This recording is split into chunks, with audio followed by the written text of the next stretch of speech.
I'll be reviewing a CamPark trail camera. This CamPark trail camera is the T20-1 series.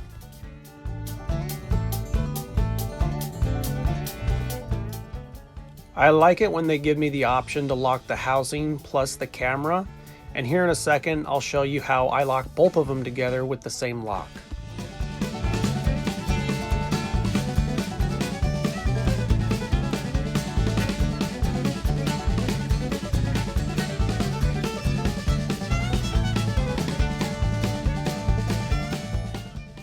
I really like the fact that it only takes 4 batteries. For one, I rarely leave my cameras up more than 5-6 months anyways. And 2, I just like, carrying light and disposing of 4 batteries, every 6 months rather than 8 every 8 or 9 months. So the settings are pretty much the same on every camera. You just go into that mode and select photo or video or both. I'm just going to scroll down through all the other settings you can do, but it's pretty self-explanatory and pretty universal, so I'm not going to spend too much time on this.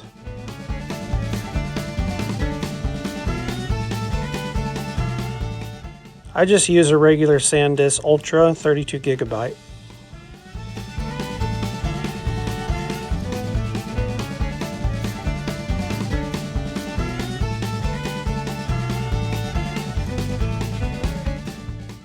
And always make sure after you put a new card in, or any card, always go in and format it to the camera.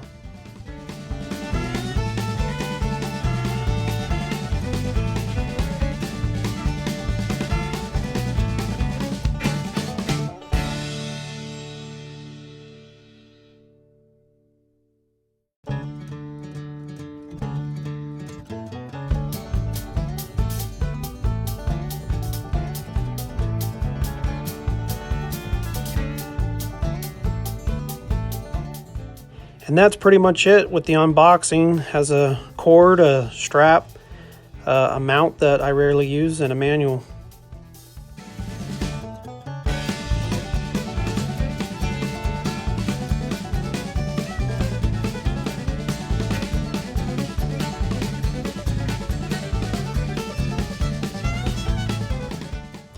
Now on to the heat test. This isn't going to be hard. I live in Arizona. This first picture at 86 degrees.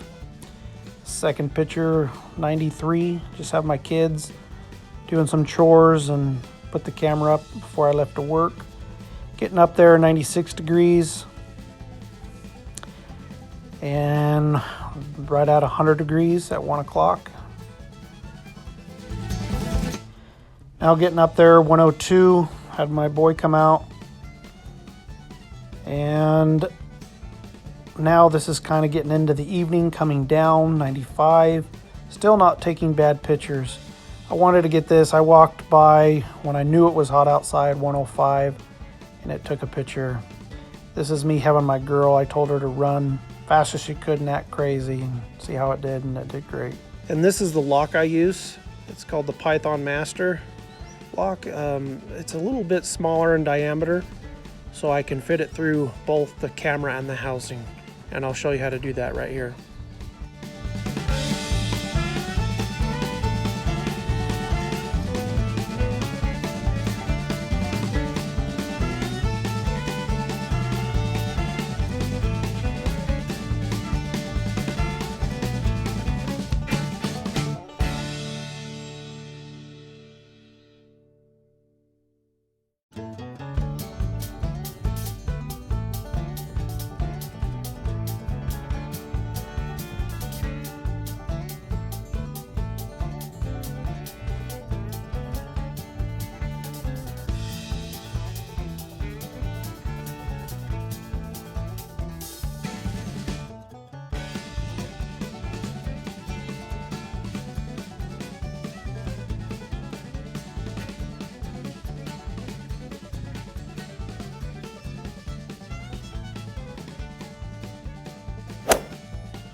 review, I just wanted to point out real quick that the camera that I did the review was a 12 megapixels T20-1, and I liked it so much that I ordered another one, and this one came in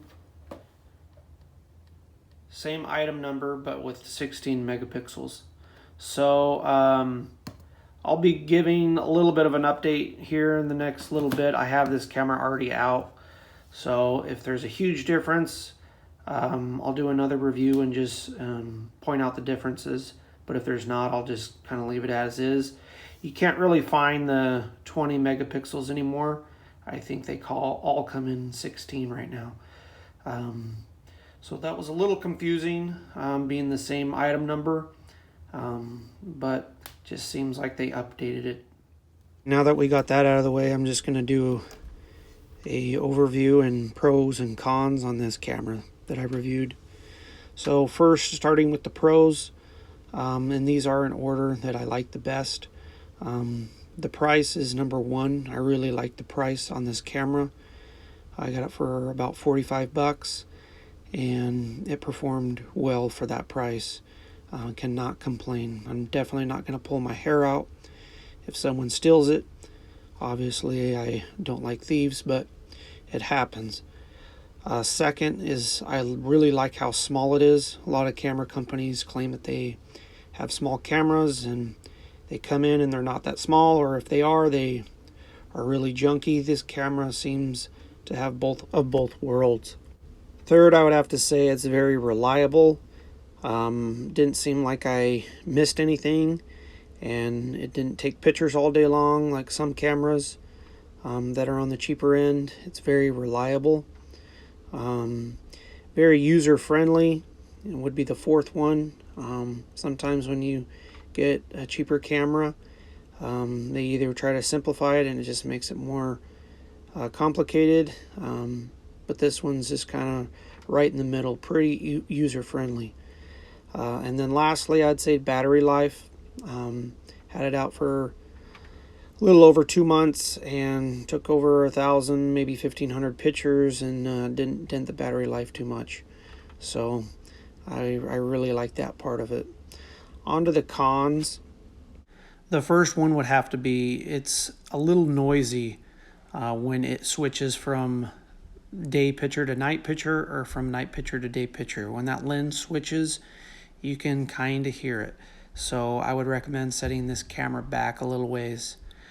This is very common with most cameras, so this isn't a total slam on this camera. It's not more noisy, it's just not more less noisy.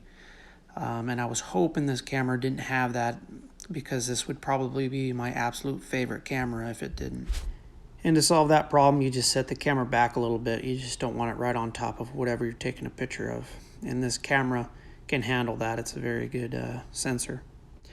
All right, on to the next con. I would say picture quality at night isn't the best. Some pictures at night are great, and some are just not. And that's, again, very common with most cameras. And sometimes during the day, if there's a deer coming in the corner of the screen and I try to zoom up, it's not the clearest. It's definitely the most clear in the middle of the camera. So I would put that down as a con. But maybe this new 16 megapixels clears that up. I don't know. I'll get back to you on that. But with that being said, the picture quality is very good for a $45 camera. And that concludes this review. I've already bought another one, so I would definitely recommend this camera to anyone looking for a camera. And I give this about a 7.1 out of a 10. And that's a review.